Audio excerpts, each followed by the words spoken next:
They moved Ghislaine Maxwell to minimum security, and when Congress asked who ordered it, Pam Bondi suddenly didn't know.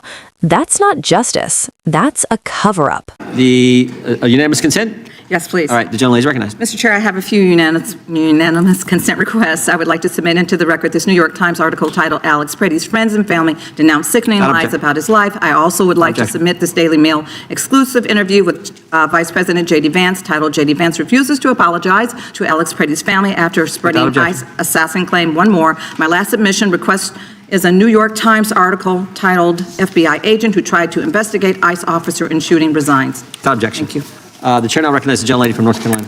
Thank you, Mr. Chairman.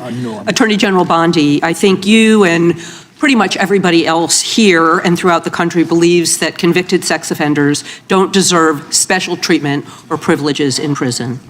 And yet Ghislaine Maxwell, Jeffrey Epstein's co-conspirator, received perk after perk in prison.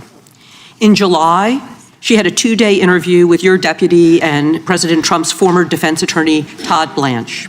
Just days after that, Maxwell was transferred from a federal correctional institution in Florida to a minimum security camp in Texas, which she, as a sex offender, would normally be ineligible for.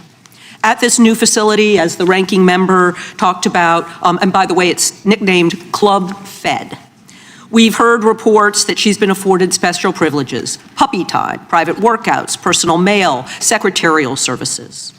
Attorney General Bondi, does a convicted sex offender like Ghislaine Maxwell deserve special treatment and privileges in prison? Yes or no? Let me be crystal clear on this. No.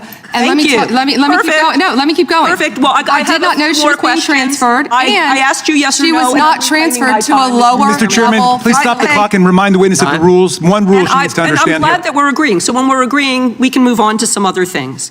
But I want you to know that every time she does get these perks, and it's been publicly reported, that the folks she's abused, the survivors who are sitting here, they see themselves as being denied justice. They feel re-traumatized. And I'm glad that we agree on that. But she should not be in that prison.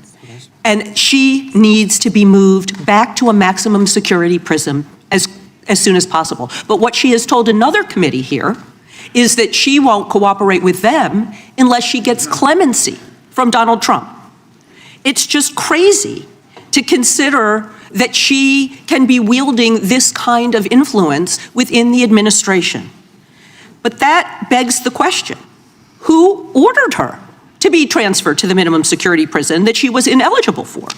Who signed off on the special privileges? Was it Mr. Blanche? Was it one of your other subordinates? So please, can you tell us who sent her there, since you don't agree she should be there? I said I do not agree she should receive special treatment.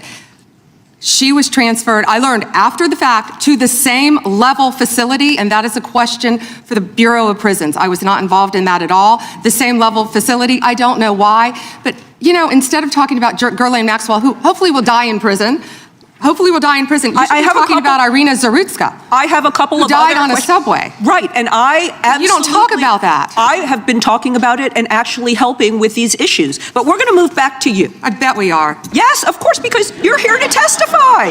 That's what the whole point of this endeavor is. So of course we're moving back to you. It is all about you. So as we've heard, she took the fifth in response to every single question in that committee hearing. And her lawyer dangled the offer of clemency. Should Donald Trump pardon or commute her sentence? Should she be released from prison, yes or no? You said you hope she dies there, so I'm hoping the answer is no. I already answered that question. Good. I'm very glad. I really like this bipartisan agreement about when what it should agrees happen. with you. But you don't want to talk about Irina Zarutska. You don't want to talk about I talk about murdered her all by the a time, violent crime but offender I am not in here your to jurisdiction. testify before Congress. You are. That is your job today. You are That's what you're getting paid obsessed for. with attack. So I want you to know that your own DOJ employee, he's recently been demoted and had some other problems, advises on pardons. Do you think he will be advising Mr. Trump on any kind of clemency or pardon for Ghislaine Maxwell? I'm not going to speculate, and you couldn't even identify properly. That's why you don't want to talk about Irina Zarutska. You couldn't properly identify her relative. I absolutely It's embarrassing. have been, and her family, by the way, appreciates all of the condolences, all of the help, everything that our law enforcement in North Carolina has been doing to help her family. Her family feels well treated. Thank you, and I yield back. Gentlelady yields back. Gentleman from California is recognized. I'd ask unanimous consent to enter into the record an article by former Attorney General William P. Barr entitled, "Why Pam Bondi Didn't..." This exchange wasn't complicated, and that's exactly why it was so damning. Congress asked a simple, direct question: who approved the transfer of a convicted sex trafficker, Jeffrey Epstein's closest accomplice, to a minimum security prison she was not eligible for? No hypotheticals, no partisan traps, just accountability. And Pam Bondi couldn't give it. Instead, we got deflection, finger-pointing, and the now familiar excuse that no one at the top seems to know who made a decision that benefits someone powerful.